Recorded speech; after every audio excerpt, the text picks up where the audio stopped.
Metro media news headlines में आपका स्वागत है। मैं हूं वंदना त्यागी। प्रधानमंत्री नरेंद्र मोदी ने मंगलवार को कहा कि गुजरात के बनासकांठा जिले में बनास डेयरी द्वारा की गई प्रगति स्थानीय से वैश्विक की ओर एक सही कदम है। मोदी बनास डेयरी की 610 करोड़ रुपए से अधिक की डेयरी परियोजना को समर्पित करने के लिए बनासकांठा जिले के देवदार में थे, जिसमें प्रतिदिन 48 टन क्षमता वाला आलू प्रसंस्करण संयंत्र शामिल है। रूस यूक्रेन के बीच जंग का 55वां दिन है। कई देशों की मध्यस्थता के बावजूद दोनों देश किसी स्थायी निष्कर्ष पर नहीं पहुंच पा रहे हैं। यूक्रेन के पूर्वी औद्योगिक क्षेत्र पर नियंत्रण के लिए रूस ने हमले तेज कर दिए हैं। रूस के विदेश मंत्री सर्गेई लावरोव ने कहा है कि यूक्रेन में रूस का सैन्य अभियान एक नए चरण में प्रवेश कर रहा है। वहीं अंतर्राष्ट्रीय मुद्रा कोष IMF ने कहा है कि यूक्रेन में युद्ध की वजह से पूरी दुनिया में महंगाई बढ़ रही है। कश्मीर घाटी में पिछले 24 घंटों के अंदर सुरक्षा बलों पर दूसरा आतंकी हमला किया गया है। यह हमला मंगलवार को दक्षिण कश्मीर के शोपिया जिले के हरपोरा बटागुंड इलाके में हुआ।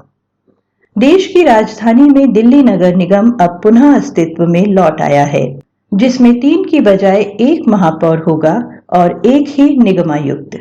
इस विधेयक को लोकसभा ने 30 मार्च और राज्यसभा ने 5 अप्रैल को मंजूरी प्रदान कर दी थी।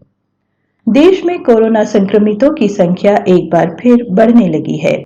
केंद्रीय स्वास्थ्य मंत्रालय की ओर से मंगलवार को जारी आंकड़ों के अनुसार देश में बीते एक दिन में कोरोना के 1247 नए मामले सामने आए हैं। मंगलवार को दिल्ली में कोरोना वायरस के 600 से अधिक नए मामले सामने आने के साथ ही राजधानी में पॉजिटिविटी दर 4.42% दर्ज की गई।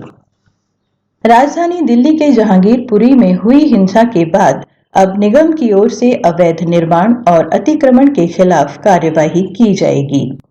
राजस्थान के झुंझुनू जिले में उदयपुर वाटी गुढ़ा मार्ग पर मंगलवार दोपहर एक वाहन के पलट जाने से एक ही परिवार के 11 लोगों की मौत हो गई। हादसे में 7 अन्य घायल हो गए, जिन्हें झुंझुनू के BDK अस्पताल में भर्ती कराया गया है। भूटान ने दिल्ली सरकार के स्कूलों में एंटरप्रेन्योरशिप माइंडसेट करिकुलम के क्रियान्वयन को समझते हुए इसे अपने विद्यालयों में शामिल करने की जिज्ञासा दिखाई है। इस दिशा में मंगलवार को शिक्षा निदेशालय द्वारा भूटान के शिक्षा विभाग और वहां शिक्षा से जुड़े कुछ लोगों के लिए उप मुख्यमंत्री और शिक्षा मंत्री मनीष सिसोदिया की अध्यक्षता में एक सत्र आयोजित किया गया। वरिष्ठ IAS अधिकारी नरेश कुमार को दिल्ली का मुख्य सचिव नियुक्त किया गया है। गृह मंत्रालय की ओर से मंगलवार को जारी एक आदेश में यह जानकारी दी गई। देश में विभिन्न ताप विद्युत संयंत्रों को बिजली की स्थिति और कम राख वाले कोयले की आपूर्ति की समीक्षा के लिए गृह मंत्रालय में बैठक आयोजित की गई। 1 घंटे की बैठक में मंत्रियों ने कथित तौर पर बिजली संयंत्रों को कोयले की उपलब्धता और बिजली की मांगों पर चर्चा की, क्योंकि इस साल अप्रैल में ही तापमान बढ़ गया है। UGC chairperson professor M Jagdish Kumar ने आधिकारिक जानकारी देते हुए बताया कि UGC की ओर से ड्यूअल डिग्री कार्यक्रमों को मान्यता दी गई है।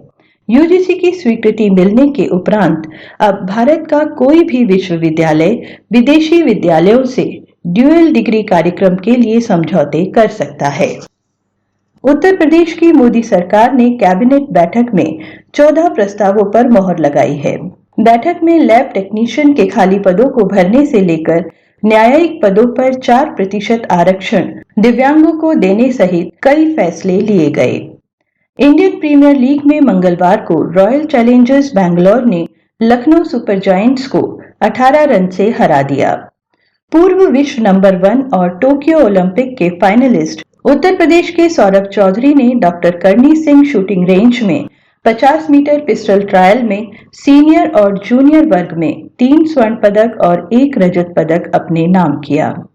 नए पाकिस्तानी प्रधानमंत्री शहबाज शरीफ के 34 मंत्रियों वाले नए कैबिनेट ने मंगलवार को शपथ ली।